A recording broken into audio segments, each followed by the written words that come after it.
about Panchabhutas and The five elements. yeah. So do you have any to say about them? Do you know? Have you ever done any work which deals with the Panchabhuta? We're looking at earth, we're looking at water, we're looking at fire, we're looking at ether, air, and akasha that surrounds us. Right?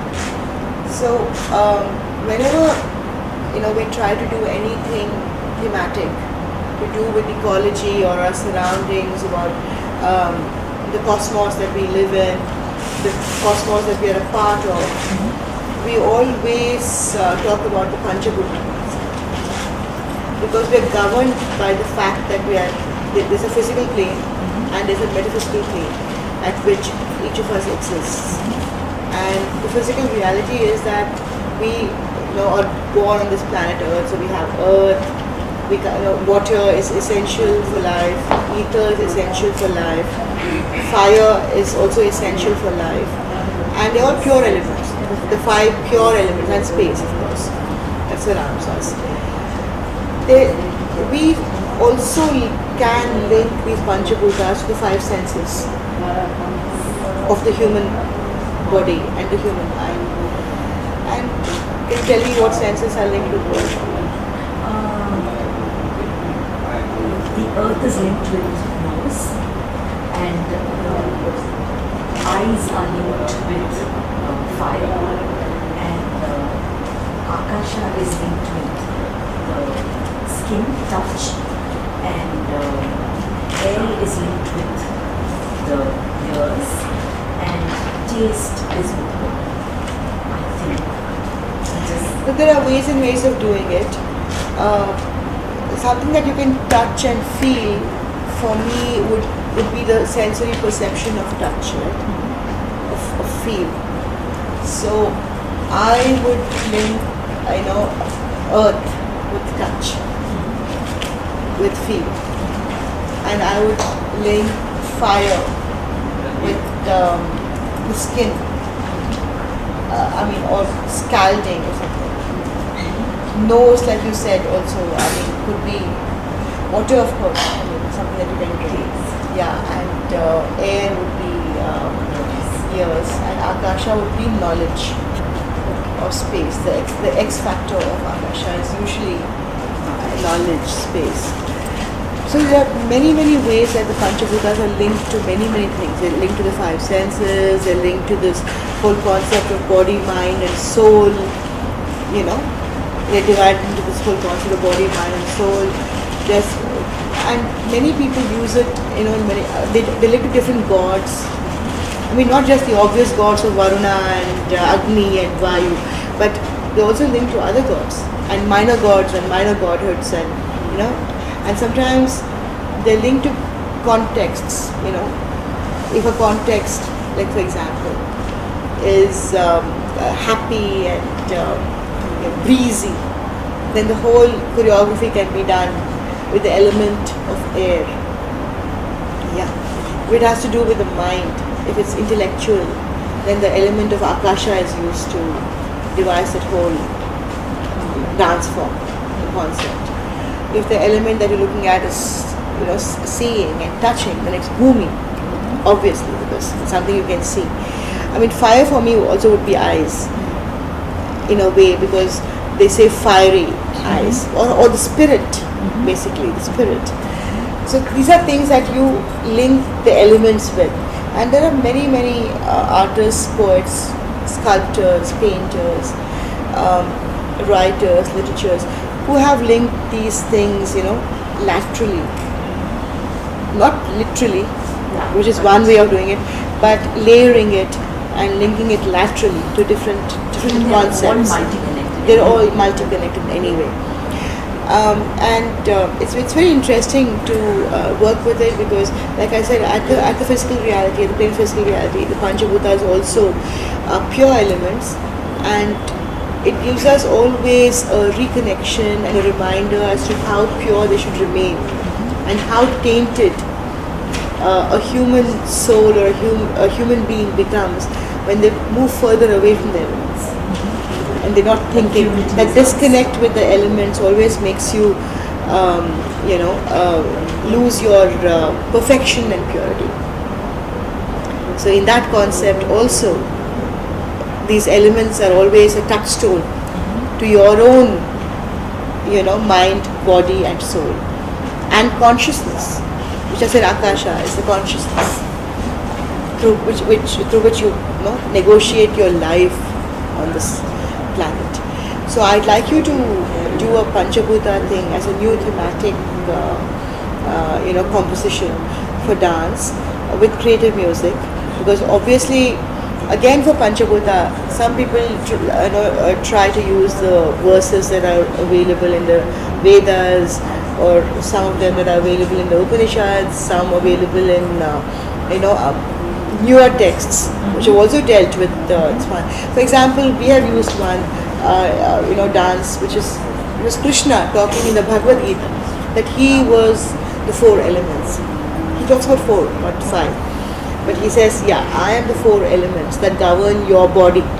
So he's talking about the sense of seeing, hearing, talking, and smelling and touch. He says, I am that.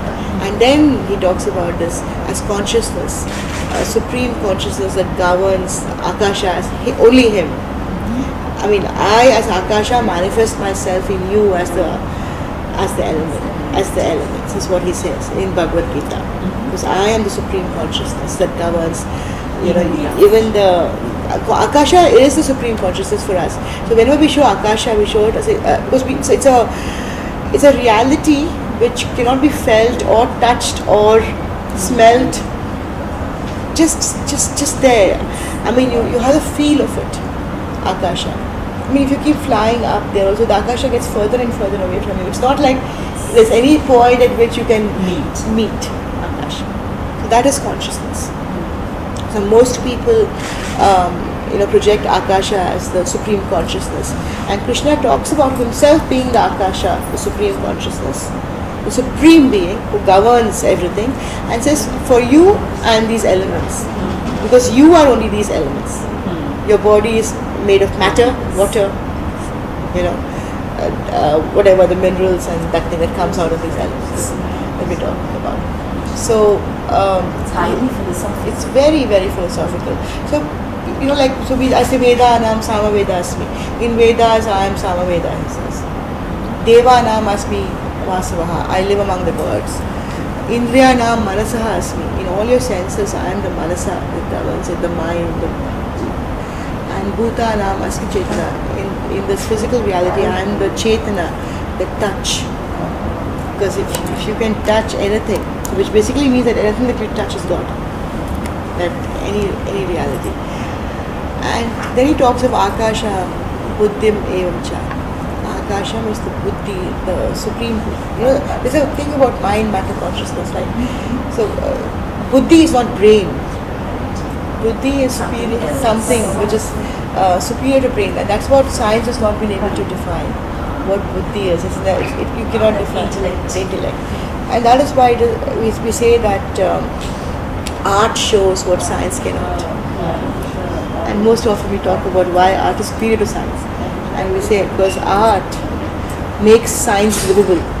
It makes life easier, so it makes science livable. And B, art shows what science cannot define. And I think it's important to delve on this topic of the Panchabhutas, because it takes you into a different realm of living and experiencing and expressing. So shall we try that item that on the Panchabhutas that we try?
I just want you to tell me that if you were to expand the concept of Bhumi, then what you did was perfect, right?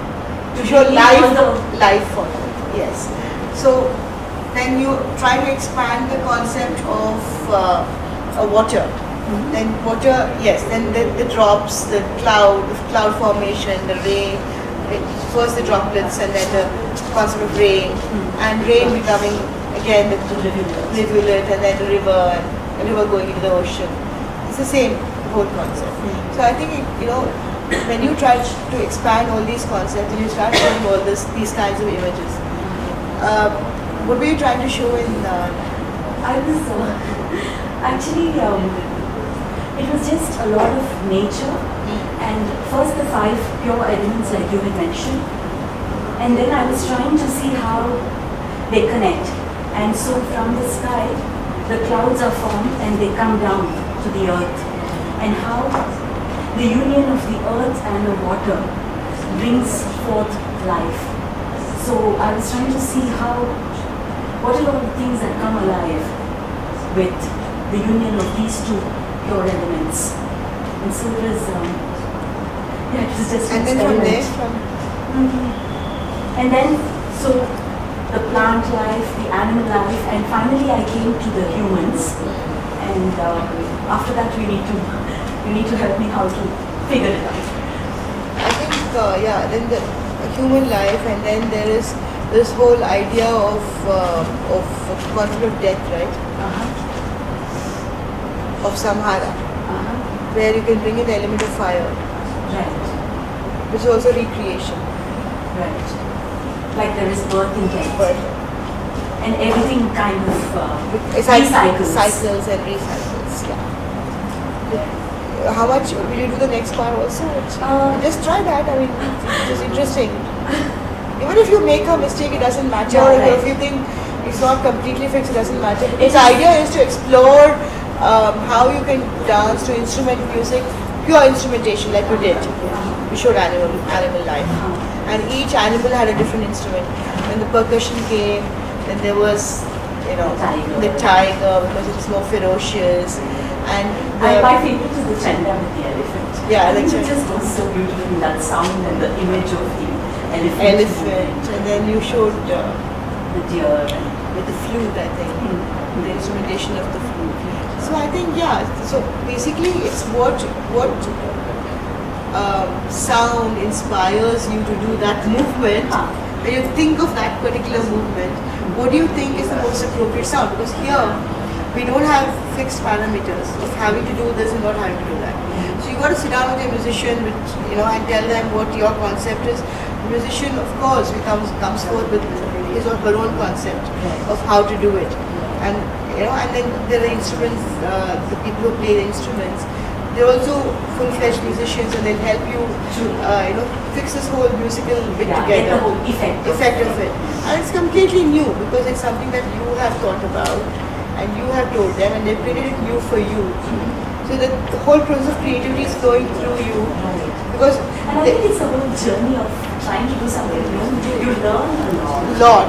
the process of Like you creation. said, research is so important to go back, and then collaborating with musicians. I think we learn a lot more about music and how to use the various instruments And what how to bring out the ragas, best effect possible for while the using visual. it for the visual that you want to create. Right. And I think that is really most important because ultimately it's all about what visual you're trying to create.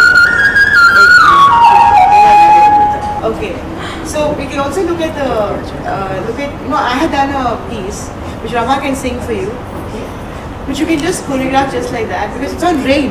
Okay. Ananda Amritavarshini. Rama just sing that first few lines.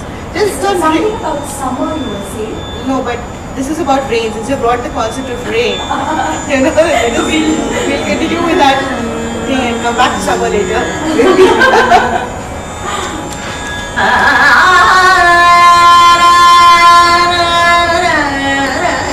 Here, when she's singing the raga, you can show summer, right? It's raga alapane. How do you create? What do you create in raga alapane? Sing the raga for a thing. Then what happens to you in summer? The scorching heat, the this, that the sweat, lack of water, thirst, I mean, for your own self, all of that. You can't sleep, you can fan yourself. You know, all of that whole thing, what happens in summer. Then the birds are, Plants are wilting. the plants are wilting, Animals are going, there's no water in the river. Create this whole imagery, and then when the first drop of rain comes, what happens to all this imagery? I mean, how do the vines open up? How do the trees open up? How do the leaves open up? How do the buds open up? How do you open up? And how do the animals? Animals.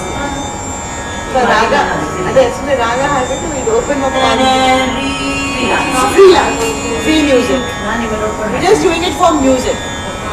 Creating something new for music.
आनन्दामृत वर्षिणि अमृतवर्षिणि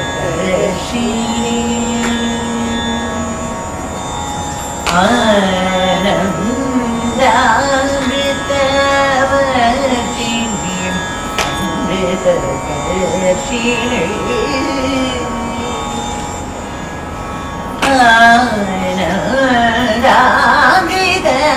आनन्दामृतवर्षिणि अमृतवर्षिणि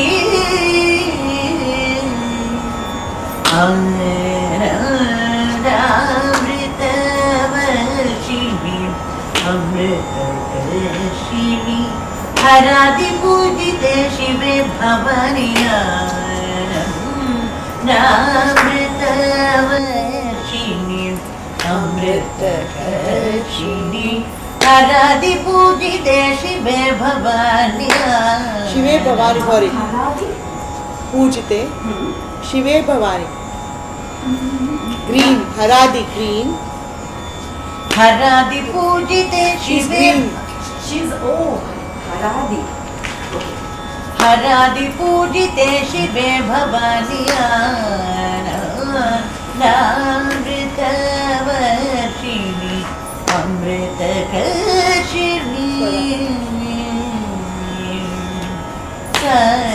ग मपनि सनि पम ग स नि पनि नि सनि स ग ग स ग मपनि सनि पम ग स नि पनि नि सनि स ग मपम ग स ग मपनि सनि पम ग स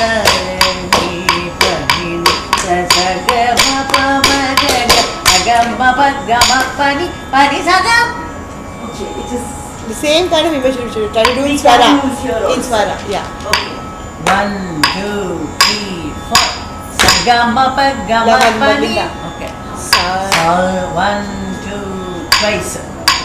Sagama pani sani pa ma ga ga sa ni pani ni pani sagama pa ma ga sa ga ma pani sani pa ma ga ga sa ni pani ni pani sagama Next pa ma ga gama pa gama pani pani saga saga sani sani pani pa ma gama ga sa saga ma pa gama pani pani saga saga sani sani pani pa ma gama ga sa nanda Sada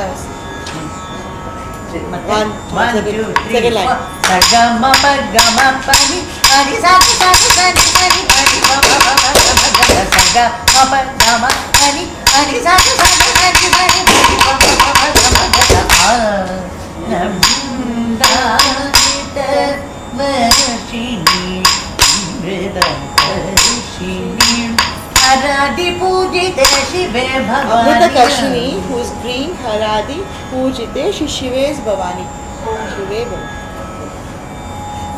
Amrita Varshini is rain Rain.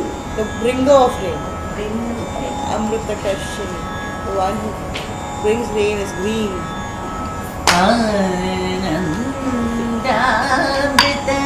आनन्दामृतवर्षिणि अमृतवर्षिणि हरादि पूजिते शिवे भवानि आनन्दामृतवर्षिणि स्वरा पिता। स्वरा। गा ma pa ni sa ni pa pa ma ga ga sa ni pa ni sa ni sa ga ma pa ma ga sa ga ma pa ni sa ni pa pa ma ga ga sa ni pa ni sa ni sa ga ma pa ma ga ga ma pa ga ma pa ni sa ga sa ni sa ni sa ni pa ni ma ma ma ga ma ga sa ga ma pa ga ma ni pa ni sa ga sa ga sa ni sa ni pa ni ma ma ma ga ma ga sa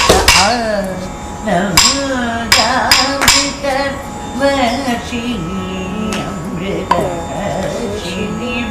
आराधि पूजिते शिवे Bhavani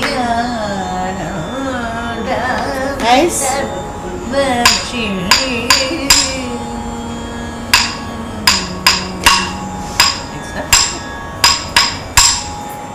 So what you did just now was you showed in the alap, you showed, Grishma, summer, Effect of the effect of summer, how everything was dry, everything was,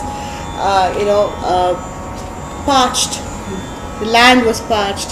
So you can explain for a longer time also if you want, parched land and the creepers all falling away because of lack of water. Tree, I the can creeper bring fall, more imagery. imagery. The creeper, falls away from the tree because there's no water. They're all drying. All the flowers have all shriveled, and everything is. There's no bees, nothing. Everyone is hiding from the sun, the scorching heat because the sun, you can't bear the sun. And then what else you do? You put sandal paste on yourself, sun. You to cool yourself. Fan yourself. The image of the scorching sun, sweat, and the whole idea of summer, which is so, the imagery of summer. You showed very well. I'm saying you can expand it if you want to. More. And then when you're in that mood, when the first drops of rain come, the first droplets, it's like magic. What happens? The whole thing is like magic. And then you start experiencing the rain. You experience the rain, the trees experience the rain, the creepers experience the rain, flowers, bees, birds. The birds start singing, the cuckoos. And what you did, the peacock. Yeah, I don't get that enjoying movement. the rain. Yeah, this movement of the peacock, one by one side and then one side, and then dancing in the rain, peacock. When you see all this, it's so much happiness. And then the Amrita Varshi, this is what rain does to you. It's a Dikshitar Kriti, but then the first part of it and the music was set by us. So basically, it's creative music. Rama just sang it spontaneously. Not the this one, the Kirtana, but the ala part of it and the Swaram and what she did before when the droplets of rain. So creative music also can be done spontaneously by a very, very experienced musician such as Ramaji. So when you go to do something new, it's always better to go to a musician who is very experienced and who understands the mood of dance. There are many singers, there are many musicians who do their own music. And they say, okay, this is the music that we have done, you can dance for it. No, you can't. The musician has to understand the dancer's intent. It has to be a collaboration. And it's an equal collaboration. Because without music, there can be no dance. And if the musician does everything beautifully and dancer is not doing it properly, then she doesn't give expression to that music. So both Drishya, Kavya, Drishya, and what is music called? Dhvani. Shravya, what you listen to, Drishya, what you see, and Kavya, what you write poetry. They're all equally important in this whole process of creation and creating a new concept or creating new choreography.